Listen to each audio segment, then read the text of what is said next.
Assalamualaikum warahmatullahi wabarakatuh.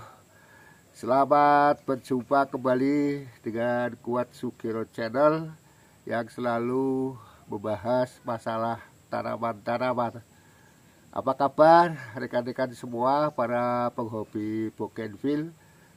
Semoga hari ini tidak hanya sehat walafiat bersama keluarga, tapi semoga rekan-rekan juga bahagia bersama rekan-rekan dan keluarga.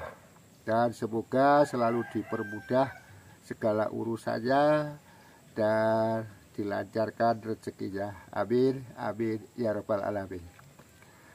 Rekan-rekan sekalian, sebelumnya saya ucapkan banyak terima kasih kepada rekan-rekan semua yang selalu menyaksikan video-video saya sebelumnya. Semoga bermanfaat dan menjadi inspirasi buat rekan-rekan semua para penghobi bougainville dalam menekuni hobinya. Dan selamat datang saya ucapkan kepada rekan-rekan yang baru melihat video saya. Semoga bisa selalu mengikutinya. Dan jangan lupa setelah selesai menyaksikan video, kasih like, komen, dan subscribe-nya. Baiklah rekan-rekan sekalian, pada hari ini saya akan menyampaikan 5 hal yang penting.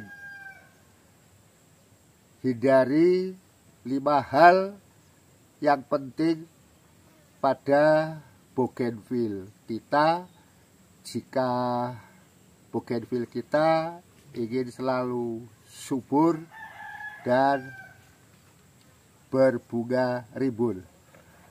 Baiklah rekan-rekan sekalian, sambil melihat D5 kuning saya ini, alhamdulillah bunganya awet sekali, tidak rontok.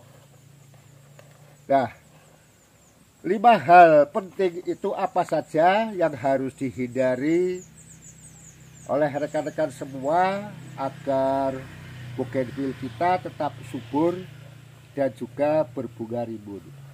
Yang pertama, penempatan bougainville kita. Jangan sampai hal ini terabaikan. Untuk menempatkan bougainville agar selalu tumbuh subur dan juga berbunga rimbun, harus ditempatkan di tempat yang panas. Ya, kebetulan ini sudah mulai redup. Tapi yang pertama, agar bougainville selalu tumbuh dan berbunga rimbun adalah menempatkan di tempat yang panas. Setelah ditempatkan yang panas, kemudian hal yang kedua, agar bougainville kita selalu berbunga rimbun. Caranya bagaimana? Yaitu ketika bunga-bunga ini sudah mulai tua, segera saja lakukan pruning menggunakan gunting.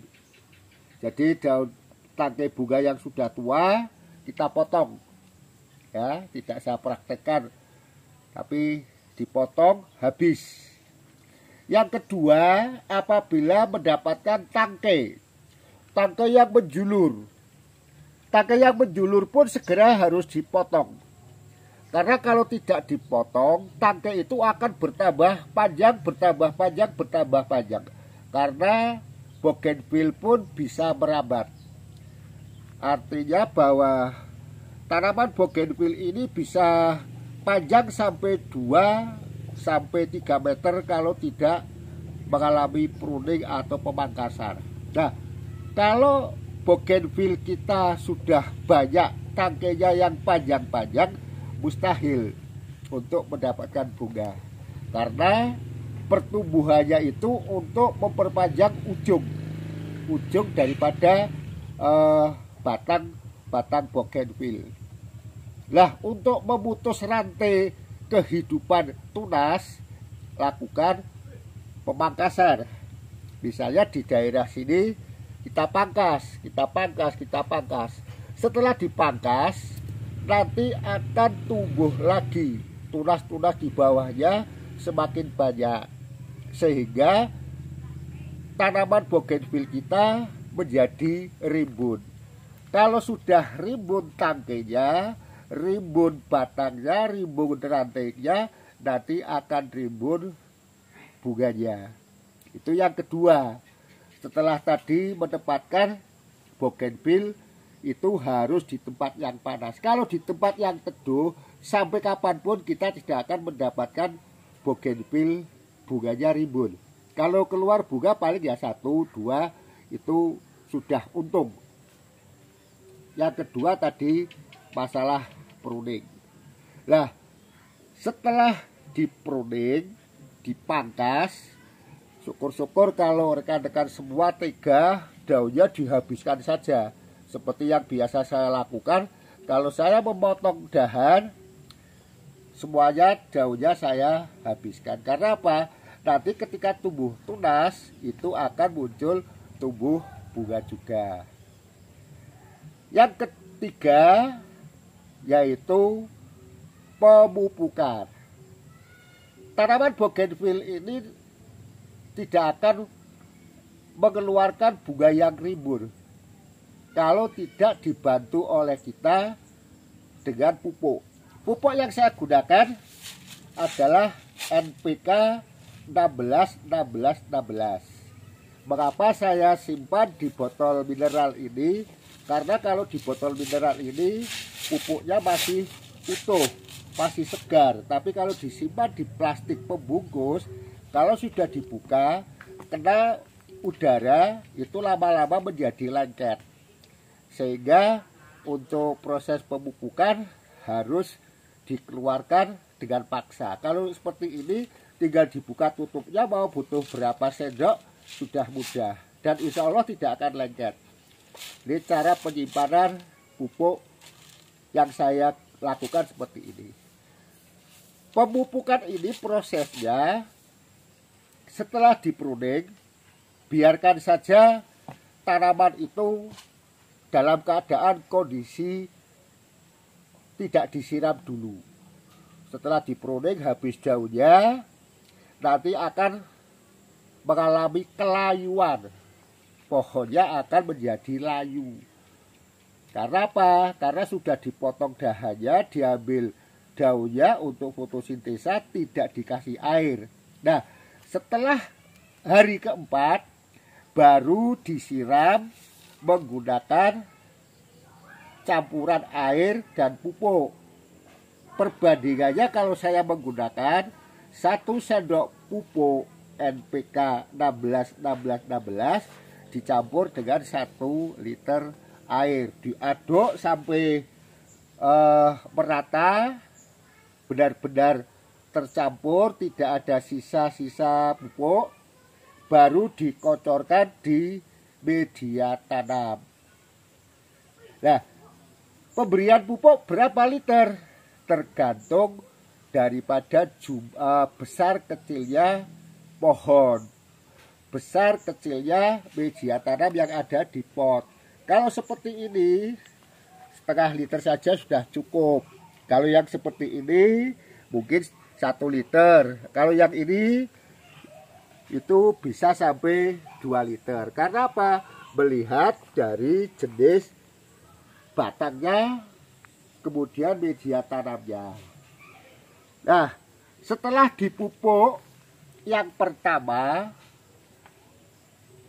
menggunakan NPK 16-16-16, tetap ditaruh di tempat yang panas.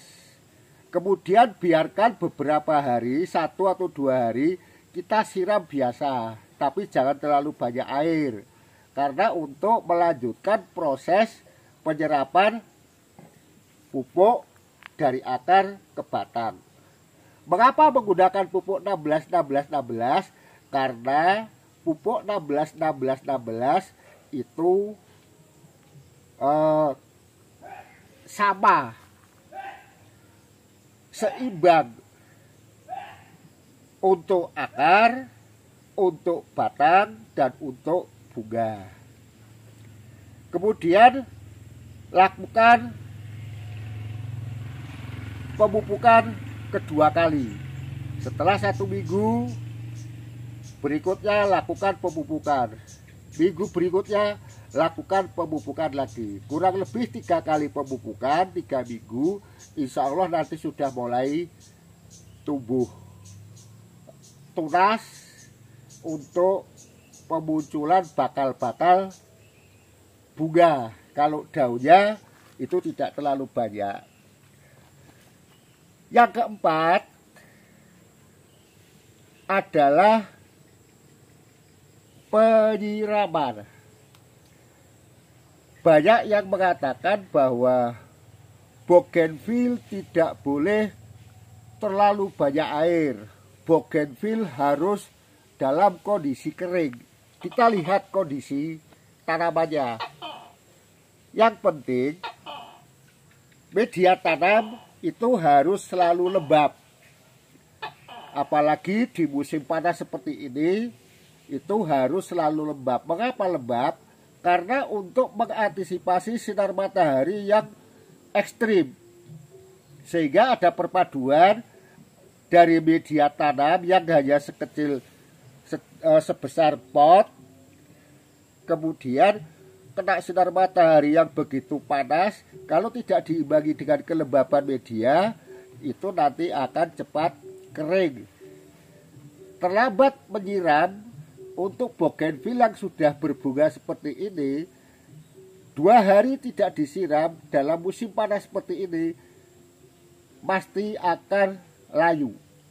Dan kalau sudah layu daun, akan layu bunga.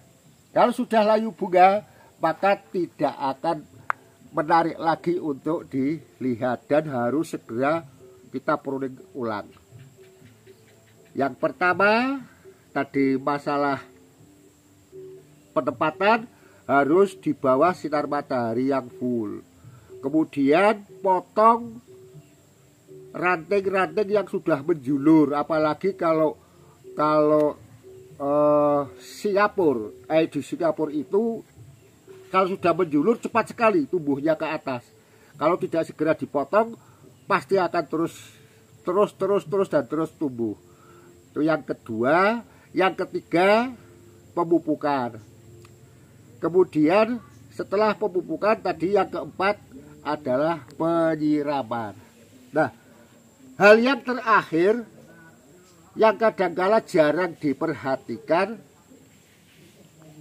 tertuju hanya pada mengapa bougainville saya layu. Oh, di pruning saja, nanti dikasih siraman, dikasih pupuk. Yang sangat-sangat penting yang terlupakan adalah media. Nah, kalau medianya bagus, medianya subur, insya Allah tanamannya subur. Walaupun tidak dipupuk misalnya, tetap akan tumbuh subur dan tetap akan berbunga. Hanya bedanya kalau ditambah pupuk, bunganya akan lebih banyak. Nah, media yang baik untuk bougainville itu apa?